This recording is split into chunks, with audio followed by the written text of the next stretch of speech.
یہ عزت دی ہے کہ جہاں حاجرہ تیز دوڑی وہاں تمہیں بھی دوڑنا ہے، جہاں حاجرہ سینہ نکال کے دوڑی وہاں تمہیں بھی نکالنا ہے، اور جب تک کوئی حاجرہ کی سنت کو زندہ نہیں کرے گا اللہ اس کے حج اور عمرے کو قبول نہیں کرے گا۔ حاجرہ کے نقش پا کو، حاجرہ کے نقش قدم کو اللہ نے اپنی عبادت کا ایک حصہ بنا دیا ہے۔ ایک عورت کے نقش قدم کو اللہ نے اپنی عبادت بنا دیا ہو، اس سے بڑا ایک عورت کا مقام کیا ہو سکتا ہے؟ اس سے بڑی ایک عورت کی عزت کیا ہو سکتی ہے؟ اس سے بڑا ایک عورت کا سمان کیا ہو سکتا ہے؟ کوئی کسی مذہب نے عورت کے پیر، عورت کے ہاتھ، عورت کے قدم کو اپنی عبادت کا حصہ نہیں بنایا ہے۔ آج بھی دیکھ لیجئے ہندو دھرم کے اندر بیوی کی لمبی عمر کے لیے کوئی روزہ اور عبادت نہیں ہے، لیکن آدمی کی لمبی عمر کے لیے عورتوں کو کروا چوتھ کا روزہ رکھنا پڑتا ہے۔ یہاں الٹی گنگا بہتی ہے۔ دیکھیے، میں کسی مذہب پر تنقید نہیں کر رہا ہوں، ہر آدمی آزاد ہے، کسی بھی مذہب پر وہ عمل کر رہا ہے، ہمیں زبردستی کسی کو اپنے مذہب میں شامل نہیں کرنا، آزاد ہے وہ، لیکن موازنہ جب کیا جاتا ہے تو بتایا جاتا ہے میرے بھائیوں، ہمارے ہاں ایک مرد اگر 2 یا 3 یا 4 بیوی رکھ لے تو بڑا اعتراض، اسلام نے 4 واہ، ایک عورت کو 4 عورتوں کی اجازت ہے، ایک مرد کو، ایک عورت کو 4 مرد رکھنے کی اجازت کیوں نہیں ہے؟ بڑے اعتراضات اٹھتے ہیں میرے بھائیوں۔ ہم چاہیں تو لوٹ کر تمہیں بھی جواب دے سکتے ہیں۔ 5 پانڈو ایک ہی پتنی رکھتے تھے، دروپتی۔ 5 پانڈو کی ایک ہی پتنی تھی، دروپتی۔ 5 بھائیوں نے ایک ہی عورت کو رکھا تھا، دروپتی۔ آپ اندازہ لگا سکتے ہیں ہمیں وہ لوگ نصیحت کرتے ہیں جو خود شیشے کے مکان میں رہتے ہیں اور ہمارے پتھر کے مکان پر پتھر، مضبوط مکان پر پتھر مار کے گرانا چاہتے ہیں۔ ان کو یہ نہیں معلوم کہ تمہارا مکان شیشے کا ہے، اگر ادھر سے جواب میں ایک پتھر ہم نے پھینک دیا ہے تو تمہارے مکان کا حال کیا ہوگا؟ میرے بھائیوں، جو خود شیشے کے مکان میں رہتے ہوں ان کو دوسروں کے پتھر کے مکان پر پتھر پھینکنے کا حق نہیں ہے۔ ان کو ڈرنا چاہیے، اپنے مکان کے کمزور ہونے کا احساس ہونا چاہیے، احساس ان کو ہونا چاہیے۔ جو ہمارے نبی کی 11 اور 12 بیویوں پر اعتراض کرتے ہیں ان کو کرشن کنہیا کی گوپیوں کی تعداد معلوم ہونی چاہیے۔ 16,108 شیشے کے مکان میں رہنے والا کسی کے مضبوط مکان پر پتھر نہیں پھینکتا ہے، کیونکہ وہ جانتا ہے کہ اگر جواب میں اس نے پتھر پھینکا تو ہمارے شیشے کے مکان کا حال کیا ہوگا۔ اس لیے عقل مندی اس میں ہے کہ آدمی کسی دوسرے کے مذہب پر بغیر پڑھے لکھے تنقید نہ کرے، بلکہ ہر مذہب کو عزت کی نظر سے دیکھے۔ ہم آپ کے مذہب کی عزت کرتے ہیں لیکن اس بات کی اجازت نہیں دیتے کہ ہمارے مذہب پر تنقید ہو۔ آپ ہمارے مذہب کی عزت کیجئے اور اس بات کی اجازت مت دیجئے کہ ہم آپ کے مذہب پر تنقید کریں۔ تنقید کرنے کا کوئی حق نہیں ہے میرے بھائیوں۔ جس مذہب میں جو اچھائیاں ہوں وہ لے لینا چاہیے، اچھائی جہاں سے ملے وہ ہماری کھوئی ہوئی امانت ہے، اسے ہمیں لے لینا چاہیے، اور برائی جس مذہب کے اندر بھی ہو، جس دھرم کے اندر بھی ہو، اس کو چھوڑ دینا چاہیے، چاہے وہ کسی بھی مذہب کے اندر پائی جا رہی ہو۔ میں یہ کہہ سکتا ہوں کہ اسلام کے اندر کوئی برائی نہیں ہے، مسلمانوں میں برائیوں کی کمی نہیں ہے، دونوں باتیں الگ الگ ہیں۔ پھر سن لیجئے، اسلام میں کوئی برائی نہیں ہے لیکن مسلمانوں میں کسی برائی کی کمی نہیں ہے۔ ایک سائنٹسٹ نے کہا تھا کہ میں نے جب دھرموں کا مطالعہ کیا تو مجھے سب سے اچھا دھرم اسلام لگا۔ جب میں نے مذہبوں کا مطالعہ کیا، ہندو دھرم، عیسائی دھرم، جین دھرم، سکھ دھرم، یہودی مذہب، بدھ مذہب، اسلام دھرم، میں نے سارے مذہب کی اسٹڈی کی تو مجھے پڑھنے میں سب سے اچھا مذہب اسلام لگا۔ لیکن جب میں نے دنیا گھوم کر دیکھا اور ہر مذہب کے ماننے والوں کا جائزہ لیا، میں نے یہودیوں کی بستی میں یہودیوں کو دیکھا، عیسائیوں کی بستی میں عیسائیوں کو دیکھا، جینیوں کی بستی میں جینیوں کو دیکھا، اور ہندوؤں کی بستی میں ہندوؤں کو دیکھا، بدھسٹوں کی بستیوں میں بدھسٹوں کو دیکھا، مسلمانوں کی بستی میں اور محلے میں مسلمانوں کو دیکھا۔ میں نے ہر بستی میں ہر مذہب کے ماننے والوں کا جائزہ لیا تو مجھے دنیا کی بگڑی ہوئی بدماش بدقماش قوموں میں سب سے زیادہ بدتر اور سب سے زیادہ نالائق قوم مسلمان نظر آئی۔ حقیقت کڑوی مگر حق بجانب اس نے بات کہی ہے۔ یہ کیا بات ہے کہ دوسروں کی برائی ہمیں سن کے بڑا مزہ آتا ہے، اگر ہمارے اندر بھی کوئی کمی ہے تو اس کو چننے کی بھی چھمتا ہمارے اندر ہونی چاہیے.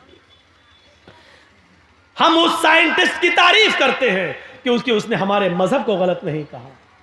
ہم اس سائنٹسٹ کی تعریف کرتے ہیں کہ قوموں کا معائنہ کرنے کے بعد سب سے زیادہ کمی اس کو اگر نظر آئی تو مسلمانوں کی نظر آئی. اس نے کیا کہا؟ میں نے جب دھرموں کا مطالعہ کیا تو سب سے اچھا مذہب اسلام لگا، لیکن جب ہم نے قوموں کا معائنہ کیا تو سب سے بدتر قوم مجھے مسلمان نظر آئی. اور آپ دیکھ لو 30 کروڑ 35 کروڑ مسلمان پورے بھارت میں، 4 لاکھ سے زیادہ مدرسے پورے بھارت میں، 4 لاکھ سے زیادہ پورے بھارت میں مدرسے، 50 لاکھ سے زیادہ علماء. ایک لسٹ دے رہا ہوں آپ کو، غور کیجئے. مسلمان کتنے؟ 30 سے 35 کروڑ. مدرسے کتنے پورے ہندوستان میں؟ 50 لاکھ، 4.5 لاکھ، 4 سے 4.5 لاکھ. علماء کتنے؟ 50 لاکھ سے زیادہ. اتنے مدرسے، اتنے علماء، اتنی بڑی تعداد مسلمانوں کی. مسجدیں بھی میرے بھائیوں مدرسوں سے کم نہیں. 5 سے 6 لاکھ مسجدیں پورے ہندوستان کے اندر، لیکن نمازیوں کی تعداد پر آپ غور کریں گے تو صرف 2%. مسجدوں میں نماز پڑھنے والوں کی سنکھیا 2%، 100 میں صرف 2 آدمی، 2 مسلمان.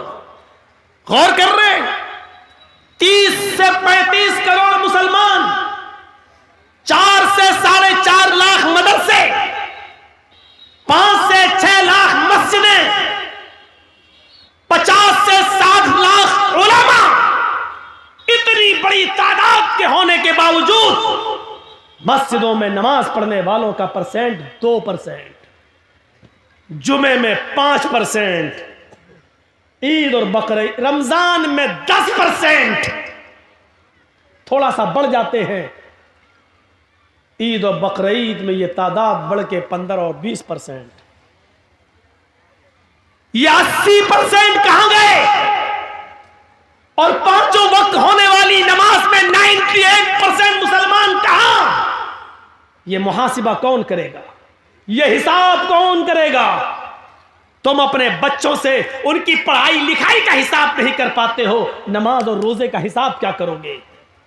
اللہ کے رسول نے حساب کتاب بتایا تھا، جب تمہارا بچہ 7 سال کا ہو تو نماز پڑھنے کا حکم دو. نہ پڑھے کوئی بات نہیں، کبھی پڑھے گا کبھی چھوڑے گا، لیکن 10 سال کا ہو تو مار مار کے نماز پڑھنے لے جاؤ. اگر نہیں پڑھتا تو مارو. نبی نے طریقہ بتایا تھا، نماز پڑھنے کے لیے عادت ڈلوائی تھی اور 10 سال کے بعد مارنے کا حکم دیا تھا. لیکن جب باپ ہی نماز نہیں پڑھتا تو وہ اپنے بچے کو کیا مارے گا؟